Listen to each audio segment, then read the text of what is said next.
Hello friends, how are you all? I hope you all are well.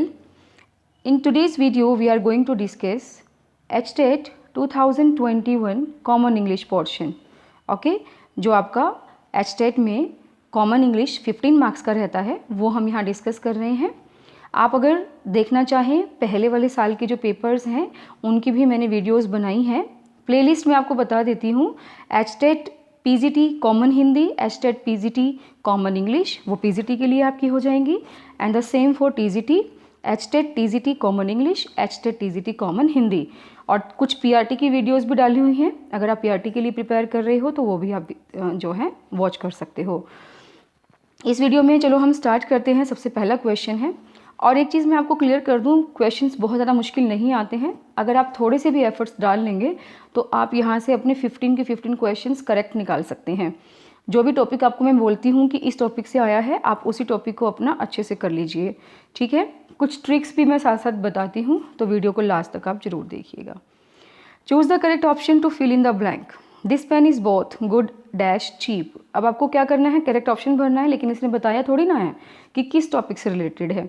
तो मैं बता देती हूँ आपके कि कनेक्टर्स हैं, या आप इसको कंजंक्शंस कह सकते हैं. ठीक है, तो this pen is both. Both जहाँ पर भी आ जाता है तो वो एंड के साथ जुड़ा हुआ होता है. ये आपकी ट्रिक हो गई, ये आपको याद रखनी है. बाकी चाहे कोई भी एक ऐसा वर्ड आपको ये शो करता हो और के बारे में या उसके साथ साथ के बारे में, लेकिन आपको अगर बोथ मिल जाता है तो आप हमेशा प्रेफर कीजिए एंड को.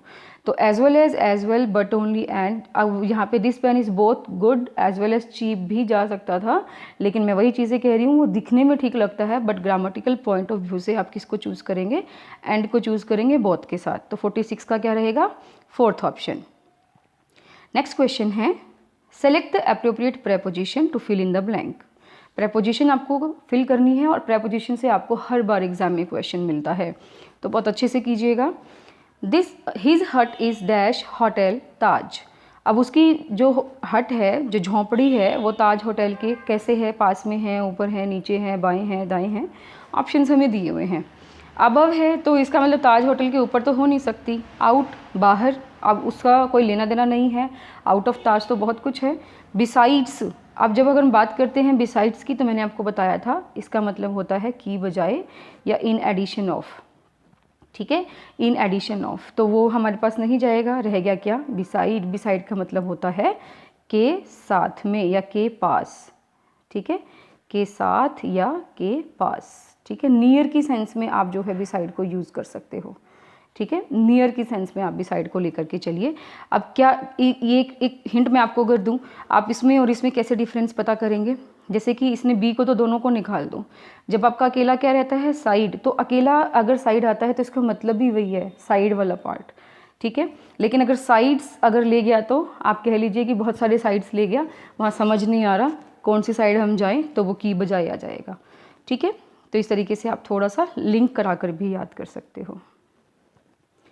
नेक्स्ट क्वेश्चन है, choose the correct meaning of the underline words. The law and order situation will not become worse in the state due to the riots. If the government does not do something right now to nip it in the bud. देखिए, अगर हमारे पास क्या है, हम सिर्फ इसको ही देखें क्योंकि इसने क्या कहा है, हमारे पास जो अंडरलाइन वर्ड है उन्हीं को हमने क्या करना है, करेक्ट मीनिंग बताना है उसका क्या है. तो जो लॉ और ऑर्डर की सिचुएशन होती है, ठीक है, विल ओनली बिकम वर्स, वो तब वर्स होती है किसी भी स्टेट में जब भी रियोट्स होते हैं, दंगे फसाद होते हैं, अगर गवर्नमेंट जो है वो ये स्टेप ना उठाए तो. अब ये स्टेप क्या है, निप इट इन द बड. बड क्या होती है, बिल्कुल इनिशियल स्टेज, जब फूल बिल्कुल क्या होता है, बड यानी कि जो कली है वो निकलना शुरू करती है. ठीक है, तो अब यहाँ पे क्या हुआ, पत्ती निकलती है या फूल बनता है, तो ये बर्ड जो है इनिशियल स्टेज है और इसको क्या कर दिया हमने, निप कर दिया, निकाल दिया.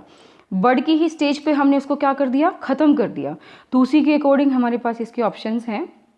To plan in detail to stop a threat. Threat तो धमकी हो गई कि हम क्या करें, थ्रेट को जो है स्टॉप कर दें. ठीक है, उसको स्टॉप करने का प्लान करें. To destroy the problem in the initial stage only. ठीक है, ये भी इसका करेक्ट हो सकता है. To arrest the culprits. Culprits होते हैं जो जुर्म करते हैं, उनको अरेस्ट कर लें. And to stop something harmful in the initial stage. अब देखिए यहाँ पे यही चीज़ हो गई, प्रॉब्लम को डिस्ट्रॉय करना, या ये कहो कि किसी चीज़ को स्टॉप कर देना, हार्मफुल चीज़ को. तो इन दोनों में इन्होंने डिफरेंस मान करके इसको करेक्ट माना है. इसने ये कहा है किसी भी हार्मफुल चीज़ को, जो भी हमारे पास कोई भी बेकार चीज़ लगती है या आगे जाकर के वो हमारे लिए प्रॉब्लम क्रिएट कर सकती है, उसको इनिशियल स्टेज पर ही अगर स्टॉप कर दिया जाए। डिस्ट्रॉय करने की बात इसने नहीं बोली है, यहाँ पे स्टॉप करने की बात बोली थी। निप इट इन द बड का मतलब क्या रहा, stop something harmful in the initial stage. तो इन्होंने फोर्थ ऑप्शन को जो है करेक्ट माना है और हम भी फोर्थ के साथ जा रहे हैं। ठीक है, नेक्स्ट क्वेश्चन हमारे पास है, select the correct option phrasal verb for the underlined word. She rejected his request to take her home. ठीक है, उसकी रिक्वेस्ट जो है उसने मना कर दी, एक्सेप्ट नहीं की कि वो उसको घर लेके जाए। तो turn up, turn down, turn out, turn off. तो यह हमारे पास कौन सा रहेगा, टर्न डाउन का मतलब जो होता है रिजेक्ट करना होता है। क्या होता है टर्न डाउन का मतलब, रिजेक्ट करना। अब यहाँ पे जो फ्रेजल वर्ब्स हैं उन पर भी मैंने कुछ वीडियोस बनाई हुई हैं, ज़्यादा नहीं है पर जितनी भी हैं वो इम्पॉर्टेंट हैं, आप गो थ्रू कर सकते हो। फ्रेजल वर्ब के नाम से ही आपको प्लेलिस्ट मिल जाएगी। Select the appropriate modal to fill in the blank. अब यहाँ पे आपको मॉडल फिल करना है और आप समझ सकते हो फिर यहाँ से फ्रेजल वर्ब जैसे आपका इंपॉर्टेंट टॉपिक हो गया, मॉडल आपका इंपॉर्टेंट हो गया। मॉडल से भी आपको हर बार क्वेश्चन मिलेगा, फ्रेजल वर्ब से भी आपको हर बार क्वेश्चन मिलेगा। ट्रेसपासर्स डैश बी पनिश्ड। ट्रेसपासर्स को पनिश किया जाना चाहिए, तो लीगल नोटिस आ गया। अब जब हमारे पास लीगल नोटिस आता है तो आपको एक चीज़ ध्यान रखनी है, बहुत अच्छी सी ट्रिक मैं आपको बता रही हूँ। जो आपका फर्स्ट पर्सन होता है, फर्स्ट पर्सन क्या होता है, आई और वी। ठीक है, सब्जेक्ट की बात कर रही हूँ मैं अभी। तो इनके साथ हमारे विल लग जाता है। वैसे नॉर्मली जब आप फ्यूचर टेंस करते हो इनडेफिनेट में या कहे सिंपल फ्यूचर में, आप क्या करते हो, आई और वी के साथ शेल लगाते हो ना। लेकिन यहाँ पे क्या करना है, जब आपको लीगल नोटिस मिलता है या फिर आपको थ्रेट मिलता है, ठीक है, या फिर आपको क्या होता है, प्रोहिबिशन है कि आपको यहाँ ये चीज़ करनी ही नहीं, आप निकल जाओ मेरे ऑफिस से या बाहर बैठोगे, आप अंदर बैठ ही नहीं सकते हो।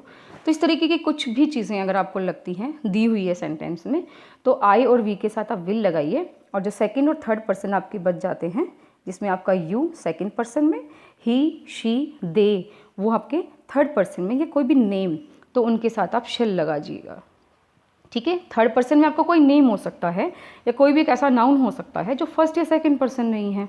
ठीक है, तो अब हमारे पास क्या रहेगा कि इसके अंदर ट्रेसपासर्स दिया हुआ है कि थर्ड पर्सन में जा रहा है, तो थर्ड पर्सन में जाएगा तो क्या आएगा, शेल आएगा। ठीक है, क्योंकि ये लीगल नोटिस यहाँ पे दिया हुआ था। बहुत बहुत इंपॉर्टेंट है, किसी और तरीके से एग्जाम में पूछ लिया जाएगा पर पूछा जरूर जाएगा, ध्यान रखिएगा।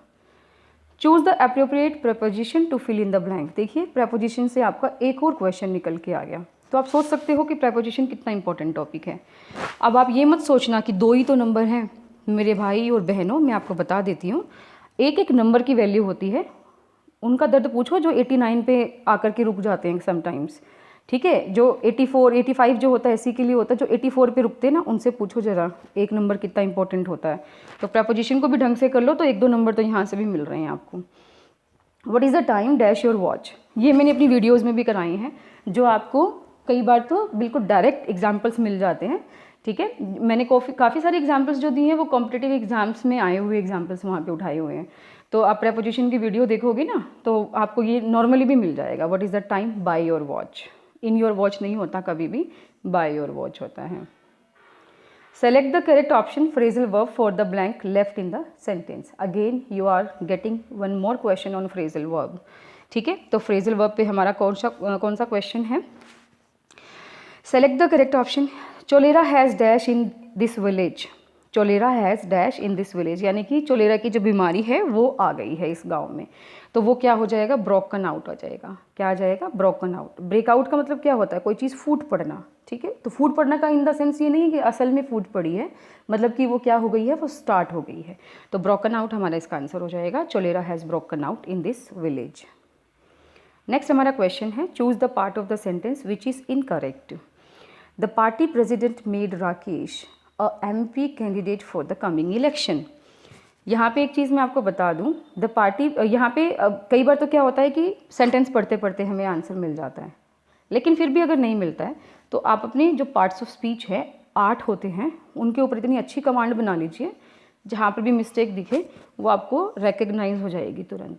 अब जैसे मैंने यहीं पे देखते ही बोल दिया MP, M ऐसे शुरू होता है, तो ए की यहाँ पे साउंड आ रही है, तो यहाँ पे जब भी हमारे ए की साउंड आती है तो आर्टिकल अगर हम देखेंगे तो क्या लगाते हैं, एन लगाते हैं।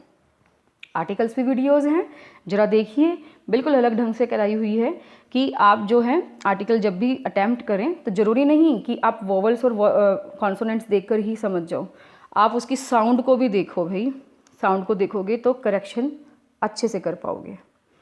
नेक्स्ट हमारे पास है, अच्छा एक चीज़ और मैं यहाँ पे आपको क्लियर कर दूँ, यहाँ पे लिखा हमने NMP, ऑप्शन क्या है सी, तो यहाँ पे ये सी आ गया। लेकिन कई बार क्वेश्चंस में क्या है, ऑप्शंस ऐसे दिए मिलते हैं, एक ही जगह यहाँ पे बी कर देंगे, यहाँ सी कर देंगे, यहाँ ए कर देंगे, यहाँ मान लिया डी कर दिया, यहाँ सी कर दिया, ठीक है, और आपका ऑप्शन बन रहा था बी, यानी कि बी, आप क्या करते हो सीधा 2 पे क्लिक कर देते हो, आपने ये चेक ही नहीं किया कि आपका जो बी पार्ट है वो किस ऑप्शन में दिया हुआ था 1 2 3 4 में से, तो बी ऑप्शन दिया किसने है आपका 1 में, तो आपको 1 को करेक्ट करना है, ठीक है। तो उस टाइम क्या होता है ना, हम लोग बड़ा हड़बड़ी में होते हैं, है ना, कि मुझे पेपर पूरा करना है, लेकिन ठीक है वो बात भी अच्छी है, पेपर पूरा करना है, but with relax mind you have to do, और आप वहाँ पे बिल्कुल मतलब एक क्वेश्चन जो आपका ठीक हो सकता है उसको तो गलत मत कीजिए, उसको थोड़ा सावधानी से अटैम्प्ट कीजिए। Choose the part of the sentence which is incorrect. He did not keep his words to pick him up from WTP।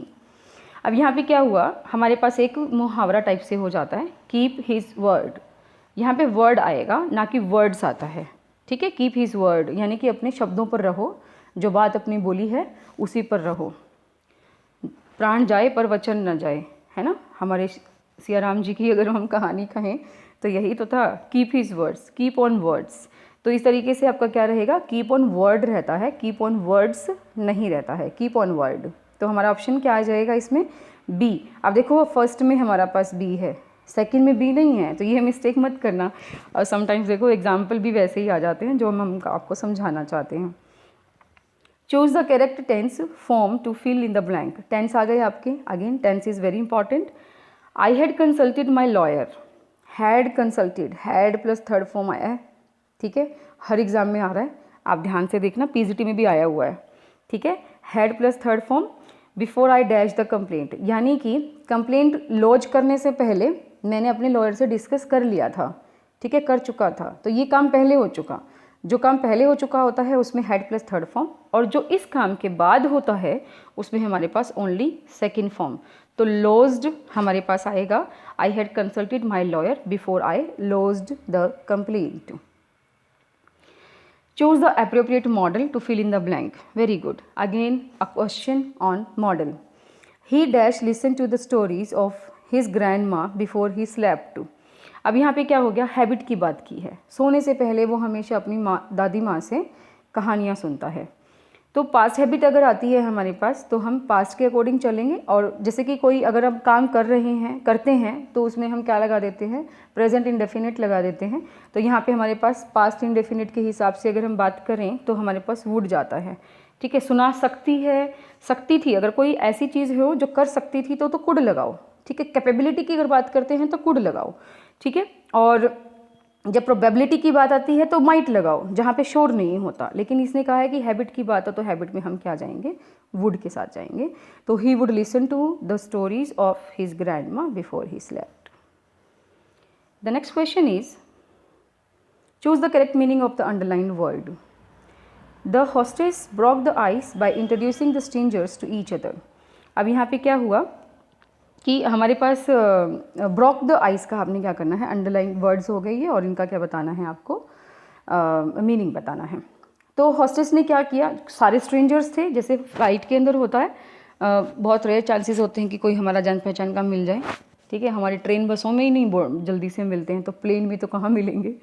तो वहाँ पे कह रहा है कि उसने ब्रोक द आइस, आइस को ब्रेक करने का मतलब क्या है कि उनकी जो खामोशी है उनके बीच में उसको तोड़ दिया, तो क्या कर दिया उन दोनों, उन सबको एक दूसरे के साथ रिलैक्स कर दिया, ठीक है।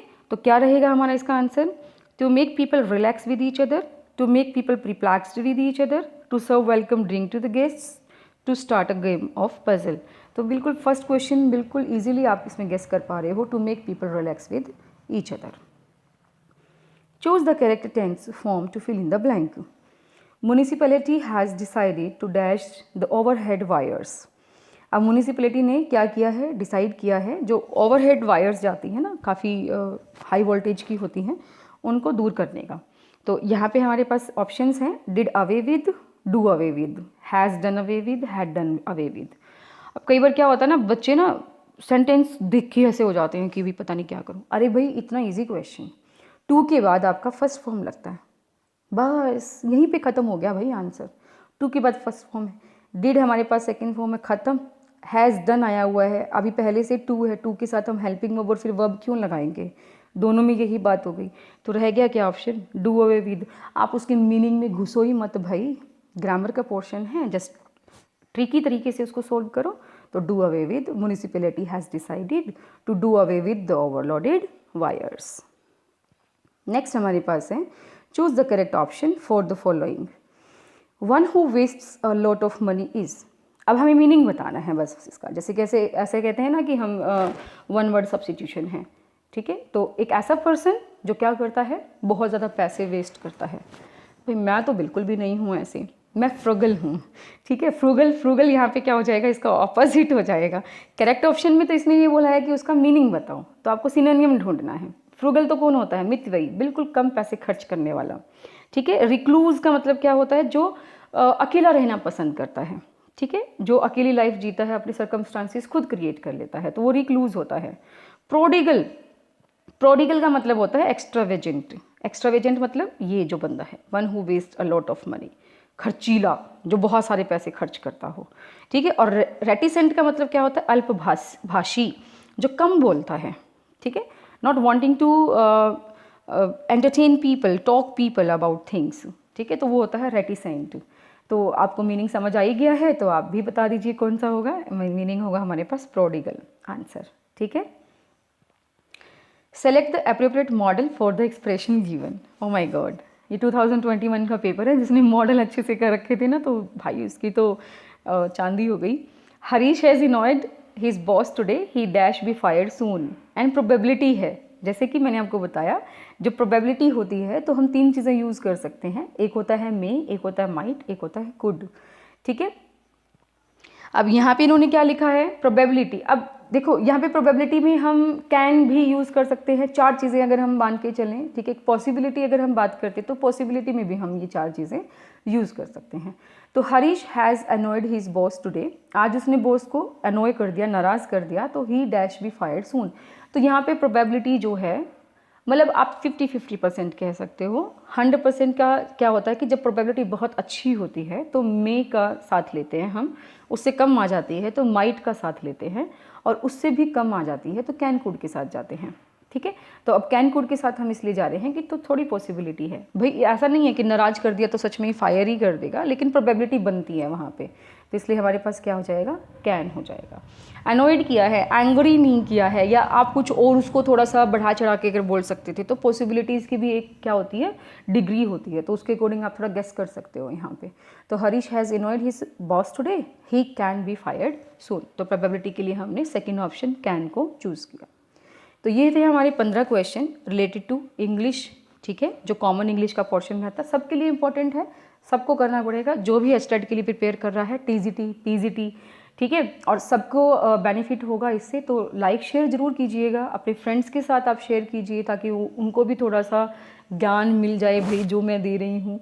हालांकि ठीक है सब दे रहे हैं, पर मुझे थोड़ा लगता है कि I am little different from others, तो आप थोड़ा प्रमोट कर सकते हैं, हमें सपोर्ट कर सकते हैं, वीडियोस को शेयर कीजिए, लाइक कीजिए, चैनल पर नहीं है तो सब्सक्राइब कीजिए। Thank you very much.